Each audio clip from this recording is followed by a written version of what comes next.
তো hello everyone, আসসালামু আলাইকুম। কেমন আছেন সবাই? আশা করি ভালো আছেন। আল্লাহর রহমতে আপনাদের দোয়া এবং ভালোবাসায় আমিও ভালো আছি। তো আজকে চলে আসলাম আমাদের সূর্যমুখী ফুল গাছে। তো এই যে আমাদের মালিক। তো ভাই এই ফুলের বাগান করছে। তো কীরকম হয়েছে এই ভাইয়ের কাছে জানবো। তো আপনারা বলবেন অবশ্যই। তো ভাই কিভাবে কি করলেন, আপনি এই ফুল বাগান করলেন কিভাবে? এটা করলাম সরকারের থেকে ভাই। আমি একটা বিচুন নিছি, এই বিচুন নিয়ে এইখানে চাষবাস করছি। এখন এইখানে বিভিন্ন এ, বিভিন্ন এরিয়ার মানুষ আসে, আইসে আমার ফুল খেতে ছবি টবি তোলে। এ, এই জন্য আমার ক্ষতি ক্ষতি হয়। এই জন্য দেখি আমি বাধা দিলেও তারা মানে না। না মানার কারণে আমি একটা প্ল্যান করলাম যে এখানে কিছু বেচা কিনা করি। আমার ক্ষতিগ্রস্ত ইয়া যা ক্ষতি হয় সেটা পূরণ হয়ে যাবে। তবে পূরণ হয়ে গেলে পূরণ হয়ে গেলে আমার দুঃখ লাগবে না। আর আমি দর্শক ভাইদের এটা বলি সবসময় যে এই যে আমার ফুল গাছের ফুল তোমরা সবাই দেখতে আসো, ভিতরে ঢুকো না। ভিতরে ঢুকা ফুল দইরো না। ফুল দইরা ভিতরে ঢুকলে আমার ক্ষেত্রে ফর্ম জায়গা ফুলগুলো বড় হইতে পারে না। আরেকটা কথা হইলো, আপনার গিয়া এই ফুলটা আপনারা যদি ছিঁড়ে ফেলেন তাহলে 10 মিনিট পরে এটা পোতায়া যাইব, ফালাইয়া দিবেন। ফুল তোমাদের হাতে অক্সিজেন পাইবে না ফুলে। আর এটা যদি মাটির সাথে অ্যাডজাস্ট থাকে তাহলে অবশ্যই আছে না, এটা এটা ভালো থাকবে। ফুলটা আজকেও ফুলটা তাজা থাকবে, কালকেও তাজা থাকবে। এটা মাটির সাথে অ্যাডজাস্ট। এই জন্য আপনারা এই এই এটা করবেন না, আমার ক্ষতি করবেন না। এটা আমি দর্শক ভাইদের কাছে আমার অনুরোধ রইল। এই আর বিশেষ করে আপনারা যারা এখানে বিভিন্ন জায়গার থেকে আসেন, আমি তাদের সাথে তাদের জন্য আমি নারাজ হই না। তবে আমি নারাজ হই আমার ক্ষতি করলে, আমি নারাজ হই তাদের প্রতি আমার নারাজ হইতে আমি লাগে যে তারা আমি একটা সৌন্দর্যর ফুল গাছ এখানে এখানে শাহবাড়ি বাগ নাই, রমনা বাগ নাই, ভিক্টোরিয়া বাগ নাই, এখানে কোনো বাগ নাই। আমি একটা ট্রাকের মতন তৈরি করেছি। আর তৈরি করার কারণে বিভিন্ন জায়গা থেকে মানুষ আইসা এখানে আনন্দ উপভোগ করে। যদি আমি না করতাম আনন্দ উপভোগ করতে পারতো না। তাহলে তারা যদি আমার ক্ষতি করে তাহলে তাদের ক্ষতি আল্লাহ করবে, এটাই আমার এই কথা।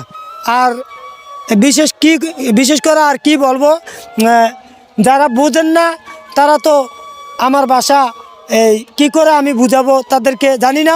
আর যারা বুঝেন তারা তো বোঝেনি। তবে কেউ ক্ষতি করবেন না, ফুল হাত দিয়ে ধরবেন না, ছিঁড়বেন না। আর ফুল ক্ষেতের ভিতরে গিয়া সেলফি তুলবেন না। এটা দর্শকের কাছে আমার আকুল আবেদন রইল।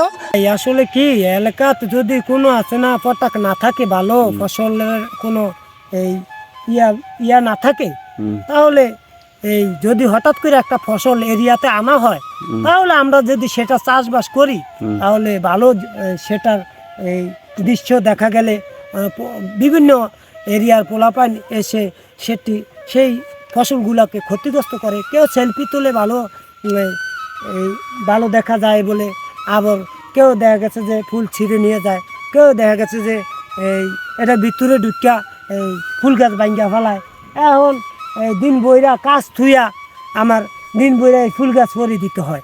এখন ফুল গাছ করলাম, আবার আরেক সময় ভালো একটা যদি কোনো এখানে একটা ফসলের বিছন আনি, আবার এমনিভাবেই আমার তবে আর সিকিউরিটির বয়সই তো আমার মনে হয় হবে না।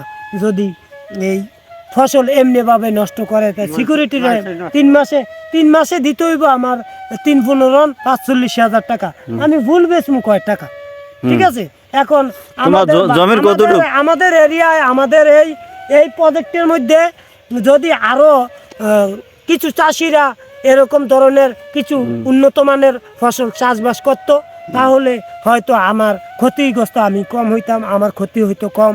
হয়তো ওই ফসলটার এদিকে কেউ সেলফি তুলতে যাইতো, ওই ফসলটার এদিকে 10 জন মানুষ থাকলে 10টা ফসলের দিকে সেলফি তোলার জন্য চলে যেত। কিন্তু এখন তো আমার একটা ফসল, এখন 10 জন আইসা পরে একটা ফসলে ক্ষতি করার জন্য।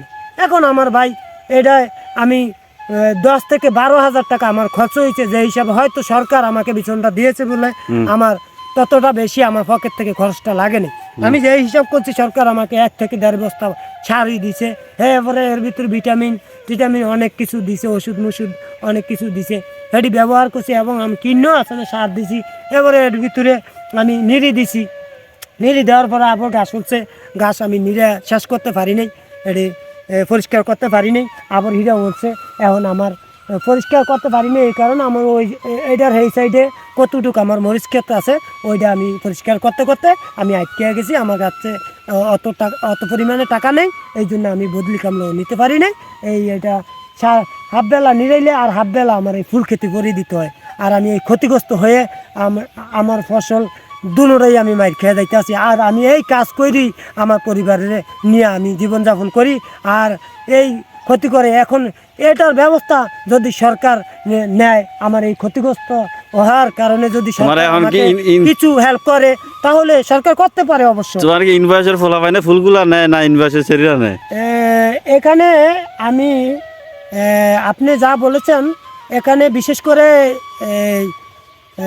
আবিয়াস্ত সেরিগুলাই, এই মেয়েগুলোই আসে এবং আবিয়াস্ত পোলাগুলোই আসে, যারা সেলফি তুলে, যারা প্যাম্পিরিতি করে, প্যাম্পিরিতির লাইনে জড়িত, এবং যারা গাঁজা খায়, যারা মদ খায়, ইয়াবা খায়, এরকম কিছু ধরনের গাঁজা ইয়ার সাথে জড়িত, চিকেনের বিড়ি খায়, তাস খেলায়, মাছ খেলায়, এই সৈটা শঙ্কর পোলাপাইন, এই ধরনের কিছু পোলাপাইন আইসা, এরপরে কিছু বিচ্ছি মাদ্রাসাতে পড়ে, এই ধরনের কিছু পোলাপাইন এইখানটা যাতায়াত করে। এগুলা ফরি দাও রাতে কয়টাতে?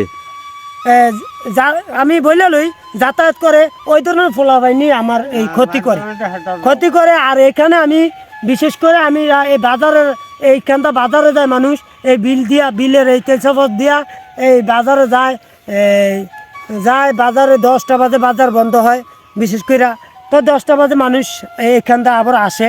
আমি এখানে 10টা 11টার দিকে আমি এইখানে এই রাত্রে এটার ডিউটি পালন করি, আমি এইখানে ভরি দেই। এই আমার পরিশ্রম, সারাদিনের পরিশ্রম। আমি এমন কইরা আজ থেকে 10-15 দিন থেকে আমি এই পাহারা দিতে আছি। এই পাহারা দিয়া আমি তারপরে আমি পাহারা